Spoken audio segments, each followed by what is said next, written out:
we wanted to talk about, I think a lot of new skaters maybe don't know what they're doing. Yeah, no, probably don't. Not just on the track, not on the track. Because nobody knows what they're doing on the track. No, just in general. Like, these are some healthy tips if you were a new derby player. Yeah. I don't even know. We should have maybe wrote something down. That would have been proactive. The first thing I can think of is when you get your fresh meat package. That sounds great, doesn't it? Fresh meat package. But you're not supposed to call it fresh meat anymore. Oh, what are we calling it now? New skater package. Yes, your new skater package. Some people will call it fresh meat. We're trying to switch over to new skater. It's less intimidating. We've actually had quite a bit more interest because we're referring to like a skating program instead of the fresh meat. But anyway, you'll get your package. And one of the things you're first going to probably want to swap out is your laces. Oh yeah, laces. Yeah. I swatched out my laces for I swatched them out. I swapped out my laces for ones that are like they're like sticky. They have like a wax on them. The wax. So when you tie your skates apparently I can't talk tonight. That's okay. So when you tie your skates, your laces stay where they are, and your foot stays nice and cozy. The next thing that we always talk to our fresh skaters is your like loosening your trucks. I skated on tight trucks for a long time, and as soon as I like loosened those, like this bolt in here, as soon as I loosened that, like I think it was a half a turn, my skating just went like, I could turn, I could stop, I could do all the things that I'd been having trouble with because I had more control over my skate. The other thing you can change in your skate right away that you'll see a difference is the cushions or the bushings. The bushings are these wonderful squishy parts. The ones that typically come with your skate are going to be probably super hard. I don't know if you can see that. Can you see? They're in here. In this part here. Yeah, I don't. Anyway, yeah, so that part you can swap for a softer, depending, like I would skate in them for a while, see how they feel, and then upgrade. I went to mediums. They usually come in like soft, medium, and hard. Yes, I went with mediums too.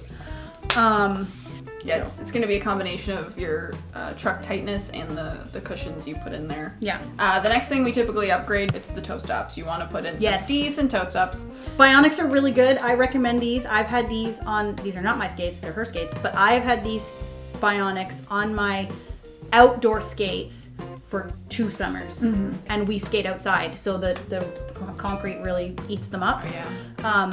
So I will replace my Bionics this summer when we go outside again. They also tend to have more surface area than the ones that come with your skates. Yeah, the ones that come with your skates are like this. Yeah, and they'll be gone. And it's very hard to do toe stop work on very tiny toe stops. And then these skates have a toe guard. You can or cannot do that. I recommend the toe guards only because some of the first things you learn are like knee drops, like falling. We teach you to fall, right? So the first thing you learn in derby, funnily enough, is how to fall. Yeah. Because if you're falling properly, then you're not getting injured. Be sure to ask a lot of questions when you're buying gear. I recommend, if you can, try it on first. I know it's difficult to find skate shops, but nothing is worse than buying skates and having them fit incorrectly. Yeah. Because a lot of people get them shipped and skate sizes are different than other sizes, so it's kind of hard to gauge what's going to fit and what's going to feel right. It's really trial and error when it comes to gear. Until you can find something that kind of works for you. Like, it took me a while to find elbow pads that fit my little But that's because elbows. you're tiny. Mouth guards. Mouth guards. Can we talk about mouth guards? Okay. So normally you can go with any mouth guard, right? However, roller derby is a lot about communication. You have to be able to understand each other, and some of those, like I have my original mouth guard, which is like that big black, like takes up your whole, and you sound like that. And you sound like that. But then I got Sisu. Sisu. That's the word. SISU. Sisu. So I highly recommend like a Sisu type of. Yeah, there are some other brands that are doing that sort of design now because they're in high demand. The other ones also, I find the thicker ones, it's difficult to breathe. Yeah. When you're doing like your 25 and 5 or 27 and 5 and playing a game, it's difficult to breathe. Talk about wheels, but that's like diving into a wheels are huge. Yeah. Hole of information. Yeah, I guess the basics are your skates are going to come with probably a super hard set of wheels. It's very dependent on your weight and what floor you're skating on. These ones. My suggestion would be to talk to your teammates of the team that you're joining, and get sort of a general consensus on what skate wheel they use. So wheels come in durometers. Yes. The higher the durometer, the harder the wheel, the lower the number, the softer the wheel. So outdoor wheels are typically going to be a 78. Yeah. Indoor wheels will go up anywhere. I've seen 100.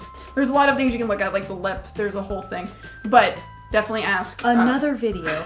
Definitely ask where you're buying your skates. They can help you out with that. Yes. Also, helmets are important. Oh, yes, helmets. Do not buy a used helmet if you can help it. Please don't buy a used helmet. If you're going to get your gear new, it's best to buy the helmet. Or if you're going to get your gear used, buy a new helmet. A new helmet and a new mouth guard. Yes. Pro tips from Eleanor Bruisavelt. Because you don't know, helmets can only take, I think, one hit, like one solid fall, and then they're no longer rated for safety. Like they're not guaranteed anymore. And another thing, like apart from skates, try on helmets, or make sure that if you're buying it online that you have a good measurement of your head, because I know it looks funny, but my head is considerably smaller than hers. My head is massive. Like, if you've never played a sport before, it would be beneficial to do off-skate work as well as on-skate work. Even if you have played a sport, it's not gonna hurt your game. It's not gonna hurt your game to go for a run or pick up some weights and do some squats. That stuff will really... Speaking of squats, check out my shirt. Look at what it says. It's a good... mine's got capped. It's a Star Trek. Off skates is just as important as on skates. Yeah, like one of my goals for this year is to get every member on the team that is like bout worthy. Because we're not a WIFTA league, we don't have to hit 27 laps in 5. So our minimum is 25 and 5. My goal would be to get every league member to 27 and 5. Off skate workouts really, really help that. I do a at-home CrossFit program called Street Parking. It's fantastic. If anybody if you like, CrossFit, but CrossFit gyms are really expensive, like really expensive, especially if you're paying dues on top of that for Derby, right? For $20 a month, I get daily WODs, workout of the days, sent to me via an app, and it's really cool community. I think another thing that I found to be important right off the hop was your diet. Yes. If you're gonna eat like garbage, it's gonna translate on the track. That's pretty much... Oh, 100%. 100%. You can tell the people that train off skates and eat properly off skates that... You're not gonna be eating on skates. I would eat on skates. Just, that's how she eats now, is just on skates. On skates, all the time. Diet is important. Yes, and the better you eat on days that you have bouts and practices, the better you're gonna perform, especially drinking water. Yes, that's one thing. Here you go. Drink all the water. All the water. I've never owned so many water bottles in my life. I'm like, this you is will find things bigger about yourself. Then the other one I have, that's another 100 ounces. I'm gonna buy that one. And this one's purple. So we've got a lot of stuff going on. We're excited for the new season. We're excited for new skaters to join our league. Maybe comment down below where your league is and when your new season starts, and maybe somebody who's interested, who's in your area, can follow and join. Also, if you have any suggestions on what you'd like to see us talk about, yes, please. Also, post that below down here. That's gonna be the thumbnail. Anyway, thank you so much for watching. Thank you. Please subscribe, comment, all that good stuff. And we'll see you next time. Bye.